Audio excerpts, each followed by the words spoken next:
Welcome, good evening, our fellow nerds. Welcome to the Idiot's Lantern Rejected Script Reading.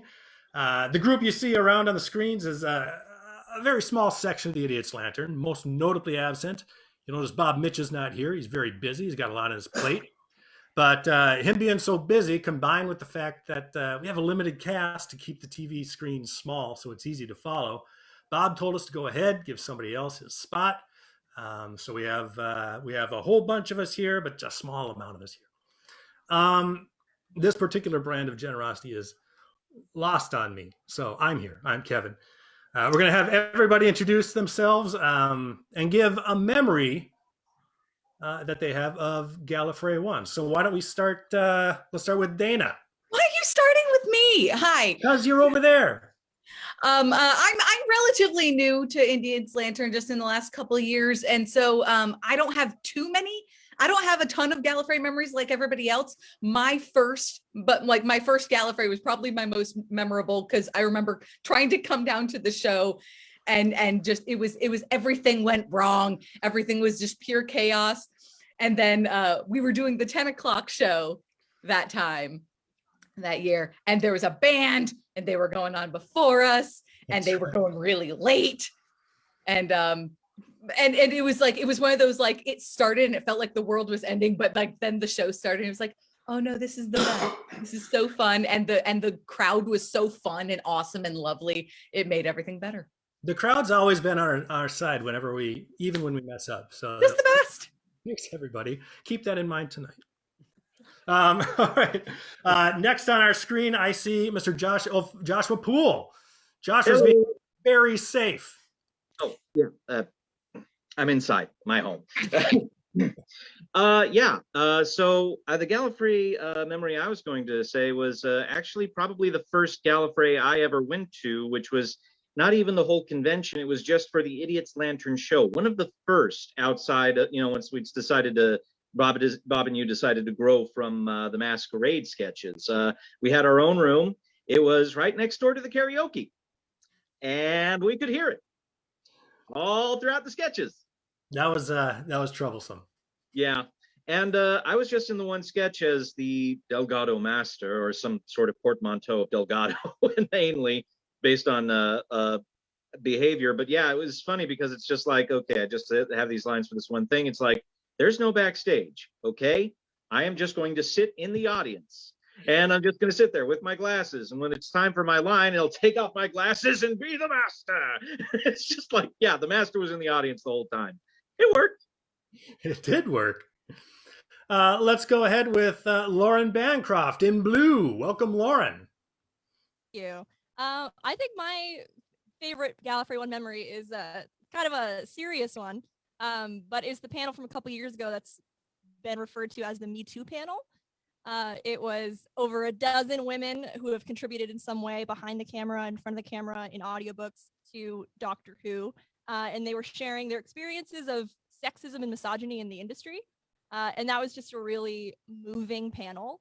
But somebody in the audience asked, what can we do to help, to try to fix things? And Chase Masterson said, hire women.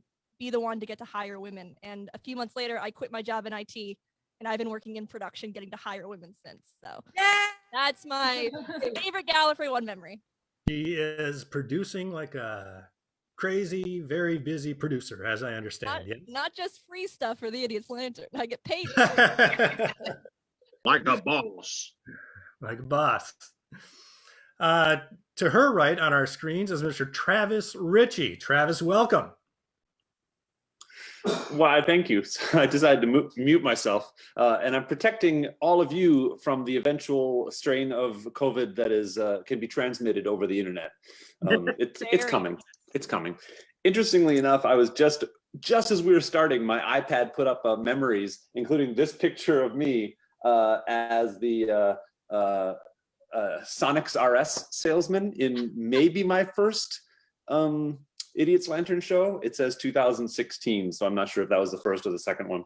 But I started going to Galley back in 2000, I think, 12 because of Inspector Spacetime. And I remember my very first Galley had an Inspector Spacetime panel that was, the room was packed with people, and we had 3 or 4 years of Inspector Space Time panels that were standing room only every single time, and that was always a thrill for me. Yeah, I'm sure. Yeah. Okay, and finally, the last spot on there is we have Athena Stamos and Brad Hansen. Whoop, whoop. Hey, internet. Gosh, I have so many years of memories from Gallifrey since 03. And I just remember arriving to this convention in 03. I had thrown together a Leela outfit. I didn't even know what cosplay was. I'd never seen anyone do this in my life. I show up at this convention and everyone is just so nice and accepting. And it felt like being home.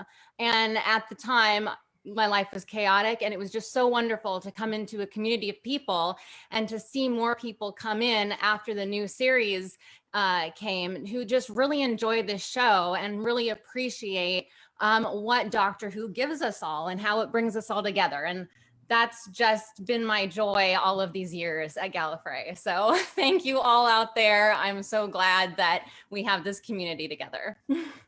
And she infected me. I had never watched the show before I started dating her. So I have not been to as many as she has, but I started getting involved with Idiot's Lantern, like, I don't know, 3 or 4 years ago or something like that. Mostly writing, but also doing video skits and acting from time to time. And I think my favorite memory is from the last, I don't know, couple years. Some skits that I might have written, but it's really neat to then give them in the hands of talented actors like you guys, and then you put it in front of the main ballroom, because we graduated quite a bit since the little tiny room next to the karaoke to the main ballroom at prime time this time on Friday night, and you have a few thousand people in there, and to me nothing is better than making we have no idea how these are going to hit. We really don't know. It's just us. And then you put in a couple thousand people, and then you get to see, and it's the most satisfying thing in the world when the audience laughs at the jokes that you hope that they would, that you spent all those times, writing and rehearsing, and then the actors just nail it, and it's just wonderful. So those are always my favorite memories, is just seeing, making a house of a couple thousand people laugh. That's fun. It's a good feeling. Yeah. I'm going to give my specific Gallifrey memory, and this is going 2 years ago. It would have been 2 years ago today. Remember we would have a talk afterwards. The day after, we would have a panel. We would talk about the show. Yeah. And I had made some little pieces of paper to rate everything, and I realized I forgot pens. I needed to get a big bunch of pens. So I was going to go to Target, which I should have just gone to CVS because the Target was very far away. But I was going to Target that is very far away, and I'm getting around and I'm getting these pens and I'm walking around, and it was like a half-hour drive. It was stupidly far. I should have just gone to CVS. But as I'm walking around in this very far away Target, this older gal comes up to me, and I'm wearing a shirt very similar to this. She says, "Are you going to the Doctor Who convention later?" And I said, "Well, yes, I am. Yes, I am." She says, "I was wondering if you can give me a ride. I'm Caitlin Blackwood's mom, and she's doing her signing there. It's little Amelia Pond's, young Amelia Pond's mom, and she asked me to give her a ride, and so I did. So I gave her a ride to Galley, and we talked about her niece, Karen Gillan, and her great career with Guardians of the Galaxy and everything. It was very, what the hell just happened kind of thing." All right, so we're going to do 6 sketches that were rejected for whatever reason tonight. The first sketch is called Chicago. A couple of years in a row, it looked like we were going to Chicago for Chicago TARDIS. For whatever reason, it fell through 2 years in a row. But when we thought it was happening, I was like, I'll make a Chicago-specific sketch. And we never got to do it. And who knows if it'll happen. But darn it, it's happening tonight because I kind of like it. I'm gonna be juggling a little bit here, but I think I've got everything down that I need to get down. So this is Chicago, written by Kevin Kittridge, that's me. And if we could begin, Miss Dana DeRuyck. All right. The 12th Doctor and Clara step on stage, straight from the TARDIS. They are both speaking in strong Chicago accents. Oh, it's a bit chillier than I thought it'd be. It's late November. What'd you think it was going to be like? The lake is frozen, you know. Where exactly are we? You said you wanted to see a real live speakeasy, yeah? Oh yeah, I want to see some big band music up close and personal. Well, I brought you to Chicago, 1922. My phone says we're in Lombard, 22 miles from Chicago. Nobody likes a smart aleck. Why are you talking like that? The time period seems off too. Why are you talking like that? Now, I get the feeling the TARDIS has pulled a little joke on us. With the translation circuits, making us hear what we say when we're talking another language. Do they speak another language in Chicago? Well, it ain't the Queen's English. So we're just gonna sound like this then. I think maybe the TARDIS should probably fix it up real quick, like, before I decide to start up the grill in the console room. Maybe flame some Poole sausage. Because I know how much she likes it when I cook in the console room. Remember that time I put the haggis together? Yeah? Yeah, the smell just lingered and lingered. And we're back. Wise move.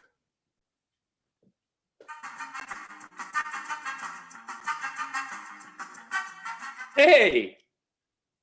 None other than Ferris Bueller jumps in from one side of the stage, sprints all the way across and off the other side, then backtracks to Clara and shakes her hand. Hey, how you doing? Ferris Bueller. Well, I'm Clara Oswald. Ah, Ferris Bueller. The young man who convinced an entire generation that a big personality was a greater attribute than an education. Thank goodness there were no lasting after effects. If anybody needs a day off, it's the doctor. He has a lot of things to sort out before he regenerates. Quit breaking the fourth wall. We've got a proper sketch going on here.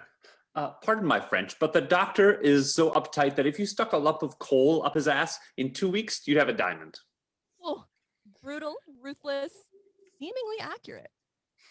Ladies and gentlemen, you are such a wonderful crowd. I'd like to play a little tune for you. It's one of my personal favorites, and I'd like to dedicate it to an old man who doesn't think he's seen anything good today. Doctor, this one's for you.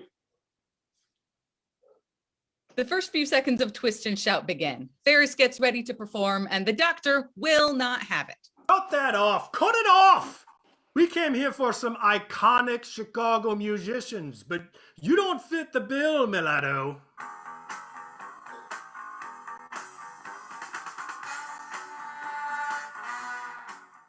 Out come the Blues Brothers, carrying a briefcase, presumably filled with blues.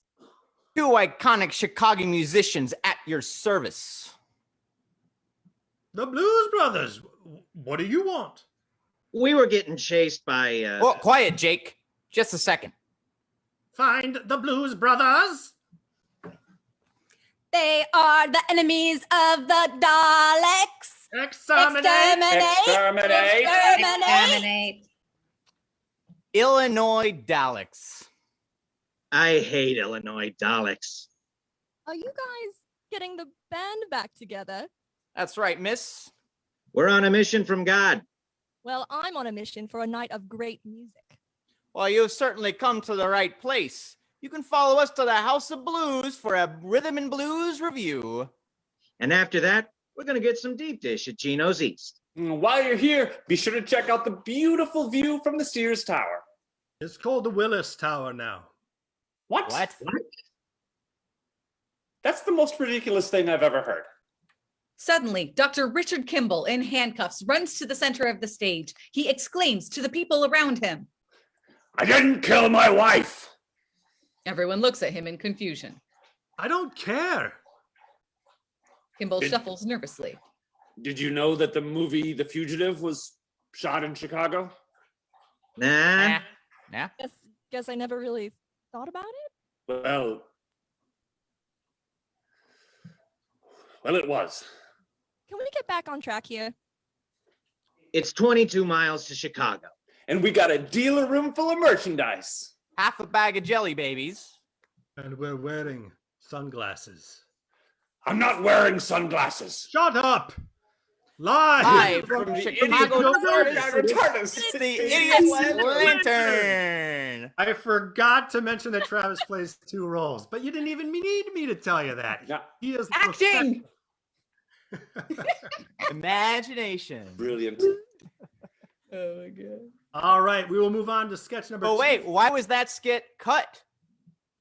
Well, because Go to Chicago, man. We didn't go to Chicago. Oh, okay. we Had that. we did that. Yeah, we did mention that. Okay, so the next one was written by Bob Mitsch. It's called The Three Romanas. This one, I don't know why this one wasn't done. I think it probably could be done in the future.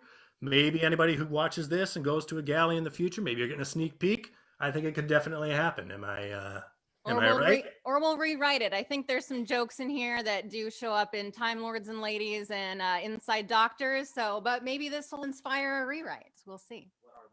That's right. I think it was overlap. That's right. Yeah, that's right. All right. Who is our stage direction for The Three Romanas? That would be me. All right, kick it off, Daddy-O. Center stage is set with 6 chairs making up the TARDIS console, with our helpful stagehand stepping in as the time ruler. From opposite ends of the stage enter Romana 2 in her Destiny of the Daleks outfit and the 13th Doctor. They don't see each other as they are preoccupied working the console, making their way around until they bump into each other, echoing the beginning of Time Crash. Oh, pardon me. Excuse me. Wait a second. Oh my, it's you. Hang on. Don't I know you? Ah, yes. Yes, here it comes. You're me, aren't you? A future incarnation of me. Oh, wait, what? I mean, the hair is a dead giveaway. Wait. I really should set the record straight here. You see, I'm just grateful the doctor isn't here. Well, he might be closer than you think. So why are we grateful he isn't here? Because he often has a habit of complicating things. To think I was beginning to be impressed by him in the beginning. Well, he is quite impressive. But he can also be arrogant, headstrong, and foolish. He's not even here to pilot his own TARDIS out of these time distortions. That explains why it looks different than mine. I forgot it used to be all bright lights and round things. Romana 2 thumps her fist on the console. Hey! Sorry, old girl. She didn't mean it. The doctor always thumped the console to bring the TARDIS under control. Never worked for me, though. 13 moves in to show her, but stops herself. Yeah, I never did that either. Guess we should listen to him more, huh? Hang on. There's another time distortion up ahead. We hear the ominous ring of the cloister bell as Romana 3 enters, straight out of Big Finish. Oh my goodness. It's Me! It's another Romana! They turn and look at 13. I mean, it's another me. It's a regular reunion, isn't it? Hang on. Thump that for me. Romana 3 thumps the console. Nothing happens. Darn. yes, I never got the hang of that. So which incarnation are you? Third. Romana 2 indicates to 13. Which must make her... I've lost count. I mean, I'm sure I'm way in the future from you two. 12th incarnation. Not 13. Yep, that's me, 13. Oh. But those clothes. Fresh off a regeneration? What's wrong with my outfit? I kind of miss regenerating. I only got to try on full bodies before settling on this one. I know, you went much too fast. I took a whole week trying on dozens before arriving at this one. Lucky you, that sounds like heaven. What about you? How many bodies did you try? Me? Well, just the one. I tried on a lot of clothes, though. And you still ended up with that. Seriously? So you just crossed your fingers and did it the old-fashioned way? That does not sound like me.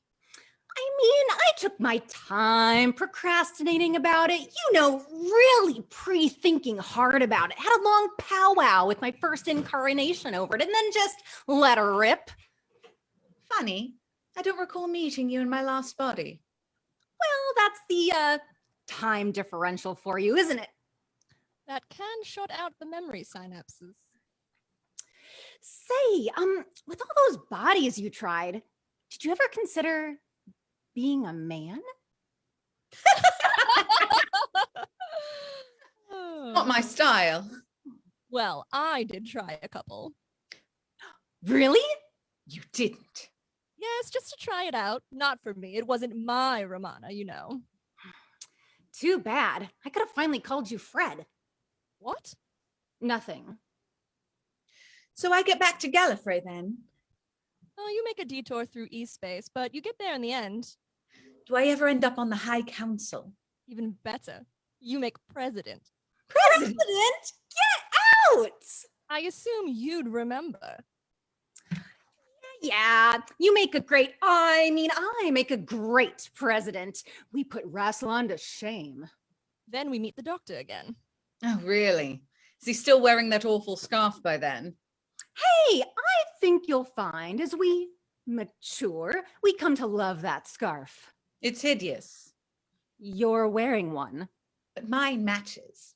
What's that supposed to mean? Ugh, if you think the scarf is bad, wait until you see the coat he wears later.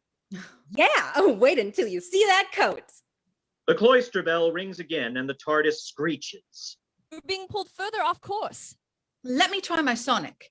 She busts out the Romana sonic on the console. Oh, the Sonic! You got that from the doctor, didn't you? Yes, his sonic screwdriver was rather useful. Crude, though, just needed refining. Did you ever keep one? Oh, I moved on from such toys. Well, snap! Look at that! How quaint. Doesn't seem up to my usual work. Were you still in a rush? Hey, yeah, but I'll have you know, for only having Sten's attack and a blowtorch, this came out rather good. Well, if I can't stabilize the TARDIS, none of us may be getting back to our own time streams. Here. 13 thumps the top of the console. The time rotor starts working again and the noises quiet down. Oh. Hey! Hey! Blackout. That was the Three Romanas by Bob Mitsch. Our next one is called Gadgets Are Forever, also by Bob Mitsch. There's a big bunch of Doctor Who fans who are also James Bond fans. Clearly some in our group today. Bob Mitsch is definitely one. This is another one I think could possibly happen in the future. Who knows? I don't think that there was anything specific unless... can anybody think of any reason this didn't happen? I don't think so. No, just wondering if people would understand the James Bond references, but that's what screens are for, to show pictures. So we'll see. It could still happen. Yeah. Speaking of which, I'm going to be kind of multitasking here, but I think I can do it. I think I can do it. So Gadgets Are Forever, written by Bob Mitsch. Let's begin. Center stage is set with a classic lab setup. The third Doctor is seated at a table upon which are schematic drawings and some gadgetry. From stage left enters the Brigadier alongside the elderly scientist Q from the classic Bond films. Ah, Doctor. I want to introduce you to Unit's newest asset, Major Boothroyd, also known as Q, former quartermaster for the 00 section at MI6. He's a genius with gadgets and science. Is he now? Yes, you could say I'm now Unit's scientific advisor. That's not funny. Yes, well, I'll leave you to get acquainted. The Brigadier exits. So, what have you got for Unit? Now pay attention, Doctor. Always. I read about your encounter with those oceanic creatures you call the Sea Devils. Yes, indeed. Well, I have just the thing for you. I've invented a submarine that looks like an alligator. Excuse me?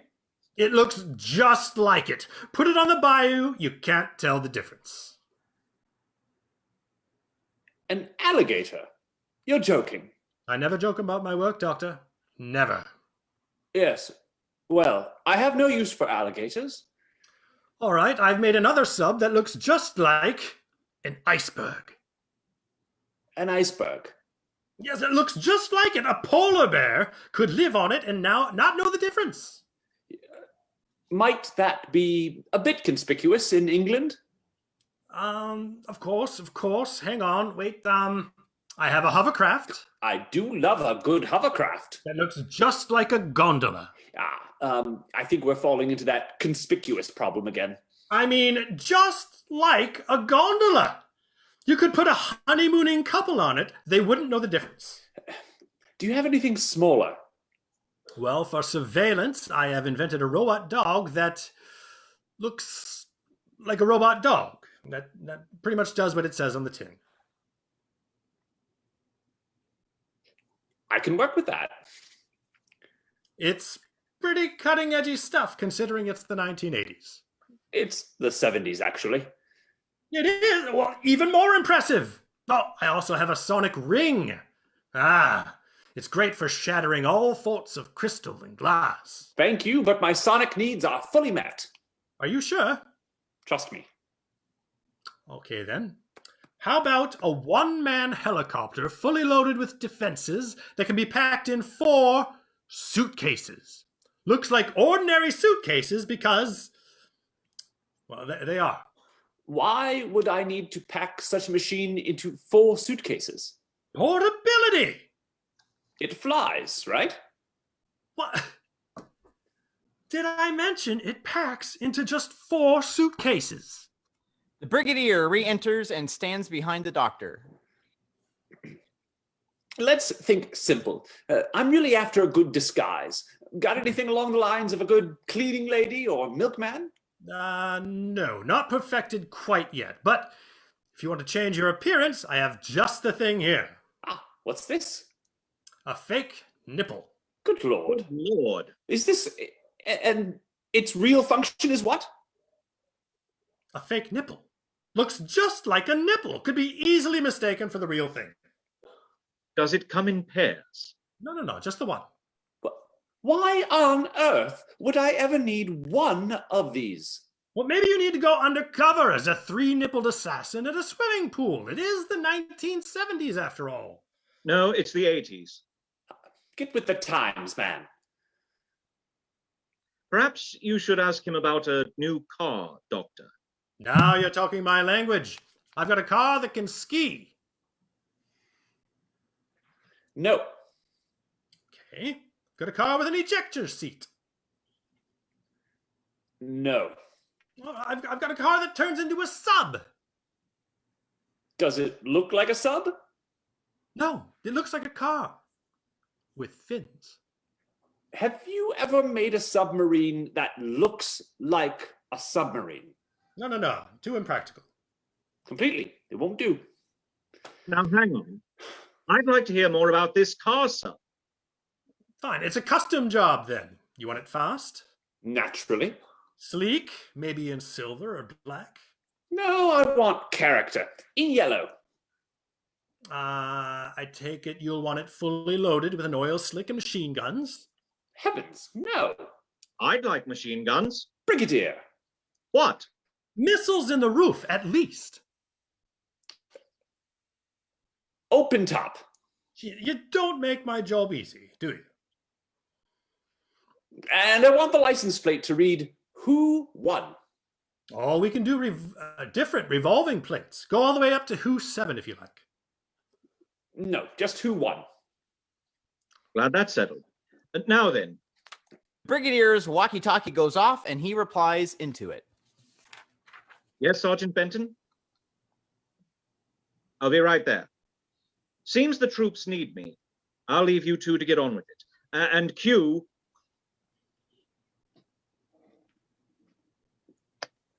I understand you're no stranger to gadgets yourself there, Doctor. What have you got hidden in your arsenal? Well, I have a space-time machine that looks like a police box. What? Looks just like a police box. A policeman wouldn't be able to tell the difference. A police box? You're joking. I never joke about my work, Q. Never. Blackout. Gadgets are forever. I think I got all the pieces up in time. I'm very proud of myself. Yeah, they popped up. It timed out pretty well, I thought. Worth a darn. Oh, I was too busy reading the script. Do it again. All right, just assume I did perfect. One more time. We'll watch it later, Travis. Yeah. All right, sketch number 4 out of 6 is Star Wars: The Bad Guys. This is written by Brad Hansen. Brad, you want to talk about this a bit? Why we didn't do it? We didn't do it. I wrote this around the time that Rogue One came out. We were a bit concerned. This is definitely, let's say, inspired or modeled or straight up ripoff of another somewhat famous skit. But let's see how many people of you have actually seen this skit that's kind of spoofing. But beyond that, it was just one of those things where there's no Doctor Who in this one. It's just Star Wars. And a lot of times we find for Gallifrey One, we just want to have, mostly Doctor Who. And just kind of hard to fit it in. I do like this one. I really do hope it sees the light of day at some point. Maybe not at Gallifrey One, but at another convention that Idiot's Lantern might do. Because I think it's really fun. I like it too, and I think it should be done, even though there's no Doctor Who in it. I was one of the big guys saying, we can't really do this because it's a cover. I call it a cover of a sketch. I like that. Yeah. Because, but like we've done, obviously, the Dead Parrot sketch. Yeah. We did it as the Dead Rory sketch. Mhm. But I was all right with that just because everybody knows it's the Dead Parrot sketch. And I don't think enough people know about this one. And we'll talk more about the actual sketch later. Sure. But if people don't know it's a sketch that we're covering it, and they remember this sketch, and then they see the original, they're like, who do these guys think they are? So, okay, it is called Star Wars Bad Guys. Let's do it. Inside the Death Star laser beam tunnel. This is the Death Star firing tunnel we see in a few shots in the original Star Wars film and Rogue One. 2 technicians, Jake, a loud frat guy, and Lloyd, a quiet, sensitive type, stand on the edge of the stage, their backs to the audience. They're wearing all black with black blast helmets and pretending to flick switches on a console in front of them. That would be represented by a couple chairs. We're picking it up right when the first Death Star is preparing to fire on Alderaan. Commence primary ignition. Stand by. Stand by. Sound effects of the John Williams score. Sound effects of Death Star powering up and firing. A flash of green light on stage. Shoots onto Jake and Lloyd as they turn to the audience and they shield their eyes. Sound effects of Alderaan exploding with a loudspeaker. Comes an Imperial alarm blare. And then a familiar heavy breathing voice. Attention Death Star employees. This is Darth Vader. Alderaan has been successfully destroyed. All right, yeah. All right. Yeah. Yeah. Oh, hey, buck up, buddy. We did it. We destroyed an entire planet. All those people. Yeah, we sure showed them, huh? Blew their smug smiles right off their smug faces, am I right? He nudges Lloyd playfully. Lloyd nearly falls off the ledge and the edge of the stage. But Alderaan wasn't even a military target. Did we really have to vaporize the entire planet? They were peaceful. Peaceful? Their Princess Leia sure likes to cause trouble. Maybe, but she wasn't even on the planet. She's on the Death Star, here, with us. I saw her when they were moving her to detention block AA23. She seemed like a very nice girl. Oh, I see. You're all confused inside because you're crushing hard on the rebel princess who doesn't wear a bra, huh? Yeah. No, it's just... Lately, I've begun to wonder. The Empire. Us. Are we the bad guys? Aw, come on. No, I'm serious. Look, we just blew up an entire planet full of peaceful people. To smithereens. Last week, we blew up our own base on Scarif. Yeah, but those guys had a data breach. Like, a major data breach. And a few days before that, we parked over the ancient city of Jeddah and blew that to bits as well. Lloyd sits down on the edge of the stage, his legs dangling over the front. It's just been a very intense few weeks of us blowing lots of people and places up, and I'm not sure I feel tip-top about it. Jake grabs a few pudding snacks from the console. Here, I have just the thing to make you feel better about killing billions of people. Chocolate pudding cups. I grabbed a few extra from the cafeteria. Lloyd takes one. They both eat pudding cups as they talk. Thanks, Jake. You're a good guy. I just wonder about the rest of the people here. What do you mean? Well, look at our leaders. We have the Emperor, who uses what he literally refers to as the dark side of the Force to shoot lightning bolts out of his hands to kill people he doesn't like. Plus, he wears black. And then there's Darth Vader, who calls himself the Dark Lord of the Sith, who kills anyone he doesn't like by force choking them to death. Oh, and you know what color he wears? Black. Yeah, because black looks badass. And then I think of the leaders of the Rebel Alliance. They just seem like such lovely people. Princess Leia, Admiral Akbar, Mon Mothma, they all seem so nice. And they all wear white. Director Krennic wore white. Yeah, and we vaporized him on Scarif along with everyone else, remember? Yeah, data breach. I don't think he got along with upper command, probably due to his choice of bright wardrobe. Just because someone wears white doesn't mean they're a good person. And just because they wear black doesn't mean they're evil. Yeah, you're right, but the rebel leaders all seem to genuinely like the people working for them as well. I just don't get that same feeling from our leaders. I mean, look at this workstation. No railing, just a few feet of space on this little ledge that goes down 100 feet. He drops his pudding cup into the void in front of him. Absolutely nothing between us and the planet-killing super laser, that beam that fires past just a few feet away from us. I think I'm starting to go deaf. They don't even give us earplugs or eye protection from the planet-killing super laser. I'm starting to think that Imperial Command doesn't even care about meeting OSHA standards. Aw, come on now. The Emperor loves you and all his subjects, and Lord Vader cares for you in his own special way. The loudspeaker once again has an Imperial warning sound effect. Attention, Darth Vader here again. The roofing renovation of my lava castle on Mustafar. There's been a big discussion on how to pronounce that. I forget how to do it. The roofing renovation of my lava castle on Mustafar has proven to be quite costly, so we are forced to commit budget cuts here on this station. Starting today, I am altering the cafeteria selection by eliminating chocolate pudding cups.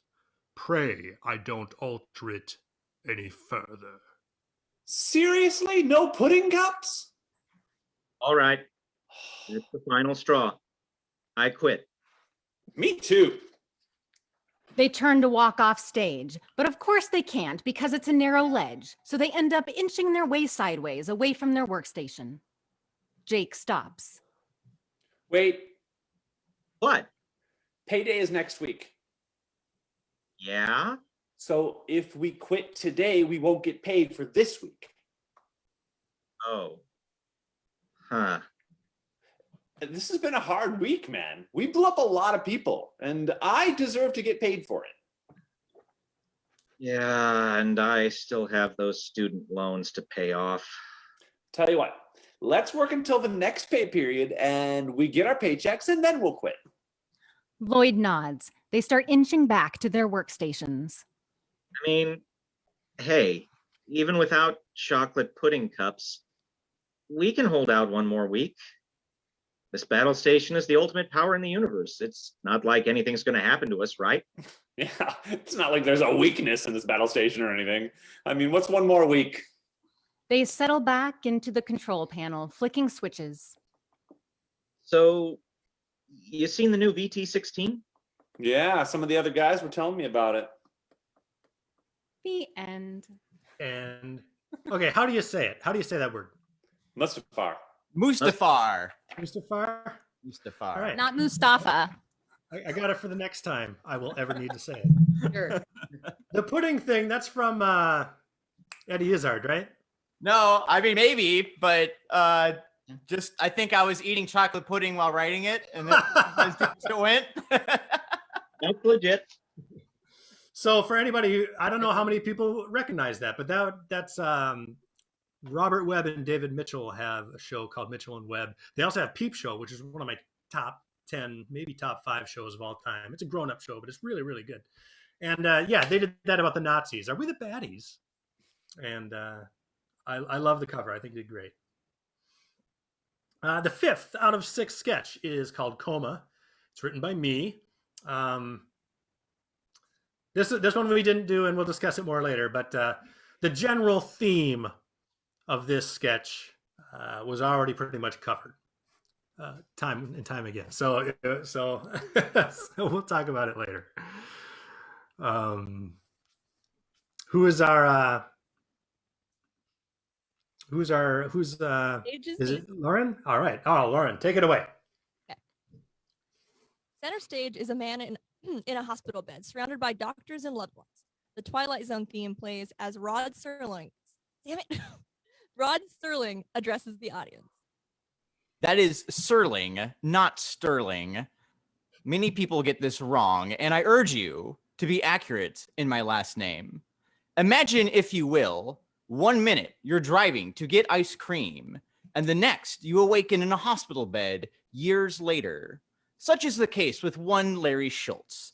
Everything around him, friends, family, and the world itself is turned upside down, as it often is in the Twilight Zone. Mr. Schultz?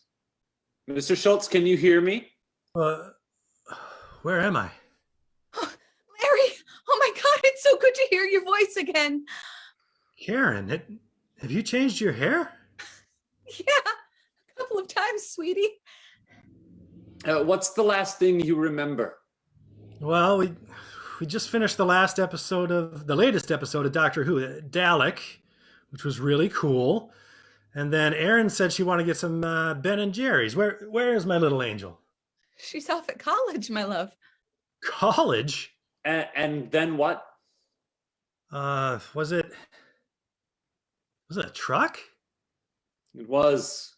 Mr. Schultz, your car was hit by a truck and you've been in a coma for 14 years. Oh, man. 14 years. My brother, he needs to know I'm awake. Where's my flip phone? He's on his way. Karen, we were going to see Revenge of the Sith. This is going to be our last chance to see any new Star Wars together, and I've blown it.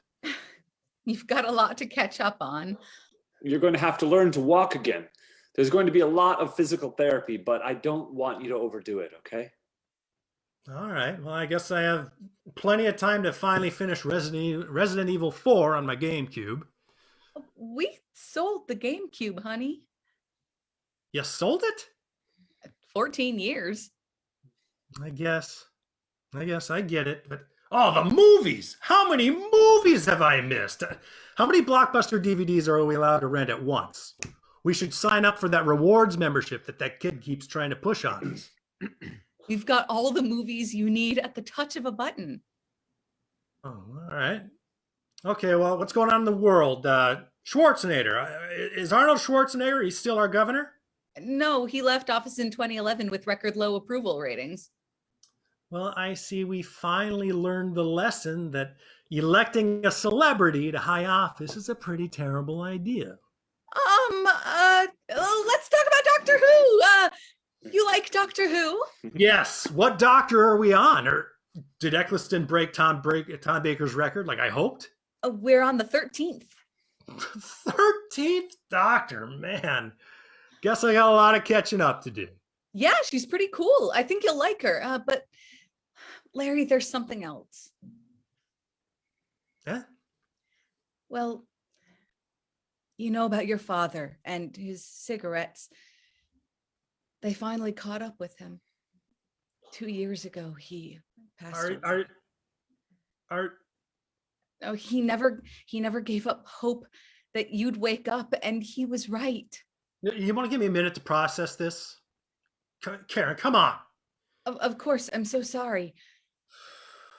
My entire life, he's been right there with me. He's showed me the way. Whenever I was having a tough time, I could turn to him, and I know that he'd make everything better. And well, now you're trying to tell me that the doctor is a woman? I mean, what is he, some kind of time lady now? Are you serious? Larry, your father. Yeah, cigarettes. I heard. I'm right here.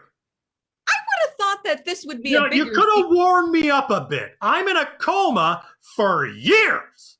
Finally, you wake me up. 3 seconds later, you hit me with the news of a female doctor. It's Jodie Whittaker. Oh, she's really good. Yeah. I don't know who that is. That's it.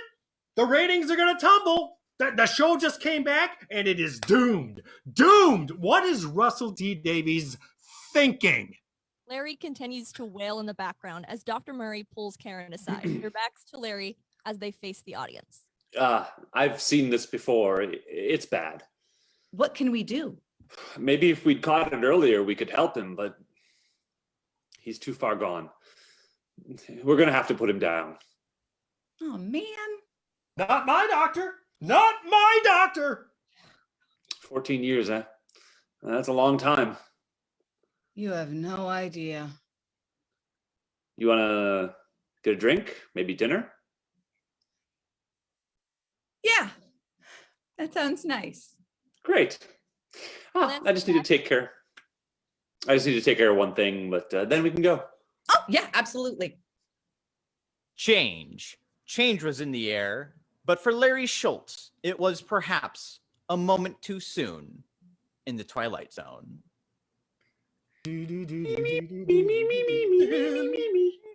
Yeah, there was a lot of Doctor's a Female kind of stuff in there. It's like, okay, all right, how many of these are we going to do in one show? And I think that was the only show to do it because she was new at the time. So. Yeah, because it was a thing at the time. It was the change. Yeah. But yeah. But it's a shame because such quality skits like this have to get cut. This is really good one. I mean, like this is really good. It is a shame that kind of stuff happens. Yeah, but the other sketches I remember like were ones that were a little more load bearing, like the one with Kevin and Bob at the top of the show. Like that one really covered that kind of got into a lot of what is the joke parts of this. Yeah. Well, okay. Well, listen, I could go on for a long time, but I will. Oh man, no, we got into it about this sketch. I remember we got into it about this sketch 2 years ago. Well, because in the one that Bob wrote, the guy didn't have a problem with her being a woman doctor because he was a sexist pig like Larry here. It was because it didn't fit in with canon. And I thought, well, right. Listen. You can argue all you want. I'm just saying, man, I'm not going to change my mind on this. I think it's funnier the way we went. Yeah, with the scripts that we win. Yeah, I mean, there are times that we have a lot of scripts that have similar jokes, and we kind of just have to pick which ones are hitting our funny bone the best at the time that we're making decisions. So. Well, before we go on to our final one, I'll just say I will see you all in hell. Save me a seat on the bus, man. If that's what they cut, what they left in must be pure gold. All right, our final sketch of the evening is called The 24-Year Itch.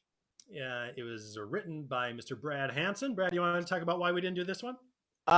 We know how much everyone loves the character of River Song, and this is probably the meanest single thing that someone could write starring River Song. It was too mean. We think it's too mean. But not Kevin. He loves I it. don't think it's too mean. Because he's Kevin. As long as it's funny, I'm all for mean. And I What? like it. No. Well, let's have the well. In any case, the audience. I'm very glad that we get to at least have it see the light of day in this context. So It I is hope fun. you all enjoy it, despite the meanness, or maybe because of the meanness. I'm just sad I never got to play the role that I'm playing tonight because once you guys will see it, it's amazing. It's probably my favorite role. Easily. It's kind of a scene stealer. Yeah. Aw. Yeah. Love it. All right. No, it is fun. Okay. We'll see how many syllables Travis can fit in to this 3-syllable. All right. I'm going to read the stage directions. Everybody shut up. Interior, Beryllium Restaurant. The last scene from The Husbands of River Song. 12th Doctor and River Song stand on the balcony looking at the singing towers. So, assuming tonight is all we have left, how long is a night on Beryllium? 24 years. I hate you. No, you don't. They look at each other tenderly. An announcer walks on the stage. It is Rod Serling again. And they both lived happily ever after. Or did they? Let's check back in 1 week into their 24-year night. Announcer exits. Doctor and River have reset to sitting at a table across from each other. I hate you. No, you don't. I wish it wouldn't have taken me this long to figure out, but it's true. This long? It's only been 1 bloody week. Yeah, but I've never been stuck in one place with one person for that amount of time before. Sweetie, I think it's good for you. For once, you have to take a pause. No, that's the thing. I hate pausing. I'm more of a fast forward, a fast rewind kind of guy. Well, Touching the doctor's hair. it's not like we've been sitting still the past week. And that's the other thing. I'm not really into all the intimate touching. I barely like hugging. I didn't even like sexual encounters until a few generations ago. Maybe we just haven't gotten to the good stuff yet. Look! River pulls out a massive book, plunking it down on the table. There's a bookmark just a few chapters in. Here is the journal of all the different sexual positions I've discovered during my travels. I've saved this book for our last 24-year night together. What? We're only through the first chapter. There's still 381 to go. Oh. The announcer steps back on stage. Witness, if you will, the happy couple after 1 year of their 24 nights together. The doctor is lying exhausted on the table. River closes the book and lets it drop to the ground. 381 chapters. And after last evening, we've completed every one of them. How do you feel, Doctor? Wearing a bit thin. You know, you said you can't expect to have a monolith love you back, but lately I've been feeling less like a monolith, and a little more like, well, a weeping willow. So, what would you like to do now? Leave! Doctor gets up and heads for the TARDIS. River stops him. You can't leave. We've got to spend 24 years together, and we have only 23 left. This was your idea. Oh, big mistake, really huge. Doctor and River reset so that they're sitting at a table drinking tea together. River is only half listening. Year 5 of 24. A waiter has given them tea to drink. You know, River, before this, the longest I was ever stuck in one place was 5 years. And that was back on Earth in the 1970s, where everything was awesome. There was all sorts of adventures fighting Silurians, Autons, and Sea Devils, giant space maggots. Around here, you know what my biggest battle is? After 5 years, they can never remember to give me milk to put in my tea. Year 7 of 24. The doctor has put a cardboard cutout standee of himself at his place in the table. River walks in, sees the cutout. Seriously? Doctor and River are sitting at the table holding menus. The waiter is standing nearby, ready to take their order. Year 10 of 24. What's the special tonight? You're joking, right? It's Thursday. It's chicken tortilla soup. Just like it's been chicken tortilla soup every Thursday for the last 10 years. Well, that sounds nice. I'll have the chicken tortilla soup. Very good. And for you, sir? I'll have the butter. The butter? Yes, 300,000 pounds of butter. Doctor, why would you want 300,000 pounds of butter? Well, it's mind your own business. The doctor puts on an apron, holds a large putty knife, stands back like he's just created something wondrous. Year 11 of 24. And one absorbaloff complete. Okay, River, you can come into the freezer now. River enters, shivering like it's cold. Every single one of my enemies created in full scale out of butter. Wait, this is what you've been up to over the past year? Instead of spending time with me, you've been making butter sculptures? Brilliant, isn't it? All my enemies, a Cyberman, a Dalek. There's a Quark. Wait, what's that? Me? Made out of butter? The doctor looks sheepish. River looks cross. Read that. Year 14 of 24. The doctor is playing spoons on his knee, Seventh Doctor style. River looks furious. Doctor, the singing towers. You altered them, didn't you? I don't know what you're talking about. You blew up bits of them, didn't you? They look different. They sound different now. Well, after 14 years of listening to the same song, isn't it nice to hear a new tune? But these are the singing towers of beryllium. They've been here for millions of... Are they now playing Britney Spears? Too high, can't come down, losing my head, spinning round and round. River, do you feel me now? Year 23 of 24. Doctor is working on River's sonic screwdriver. River enters. Doctor, what are you doing to my sonic? Just installing an upgrade. Nothing important. Really? What kind of upgrade? Oh, you'll find out later. Let's just say, have you ever felt like a book left on a shelf? What do you mean, Doctor?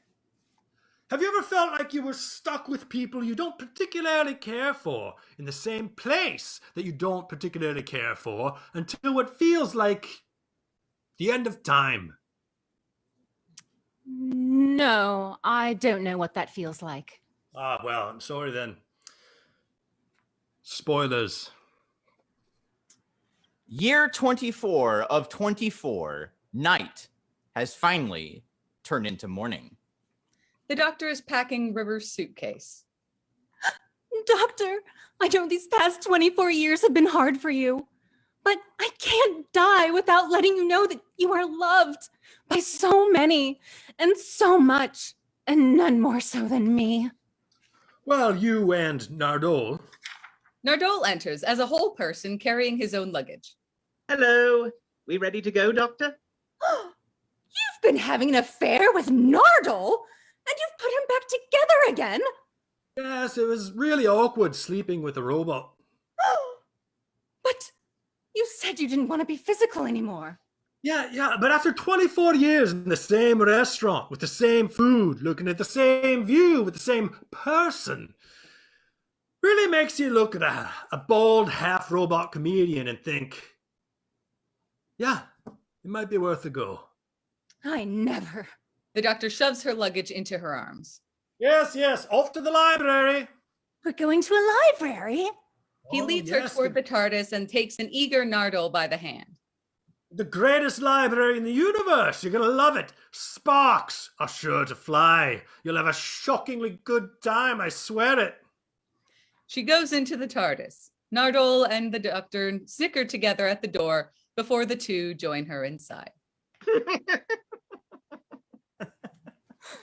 All right, I'll tell you what, in just a couple minutes, I'm going to post a fun little, cute little memory video on the page. So be sure to look for that.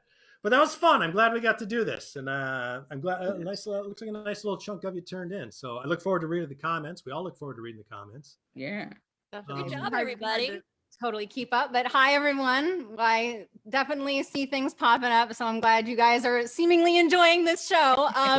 If once we're done, you're like, oh man, I wish we were watching more sketches. We did do a virtual San Diego WhoCon show late last year. And if you just go to YouTube and type in Idiots Lantern San Diego WhoCon, you should get the video popping up. It's on their YouTube channel. If once we're done, you're like, Oh. Also, I've been kind of pushing Bob to write a couple of more sketches just to have. I think I want to see what the Whovians guys are doing in quarantine personally, but I'm very close to that. But we could potentially do another show like this depending on how we feel and how the world is. So who knows? So keep an eye out. This is usually the part where I say, enjoy the rest of Gallifrey weekends. So I think we'll find, people are doing other things online. I think there's a karaoke thing going on tonight. I might be wrong about that. I'm not sure, but keep an eye out. There's stuff at least. So we hope to see you again soon. Thanks. like soon as in a year, because it won't be any sooner. Right. Yeah. Kevin, are you going to go with a karaoke with that toxic number? Huh? I am not. And everyone make sure to thank Kevin. He's the guy who really put this whole thing together. So make sure to thank him in the comments for making this thing happen. Listen, thank you guys for showing up. I just wanted to do something. I'm kind of losing my friggin' mind over here, if you couldn't tell. Short trip. Thanks for giving me a little bit of purpose. I don't know if we want to say if anyone has any questions, pop those in, ASAP. If you don't have to ask us anything. Just gonna bop over here, listening to the toxic in my head. Just wanted to double check. Thanks, everybody. Thanks so much for watching, everybody. We really appreciate it and hope you enjoyed it and find some fun ways to celebrate Gallifrey at home this weekend. All right. Good night, everybody. Thank you. Have fun.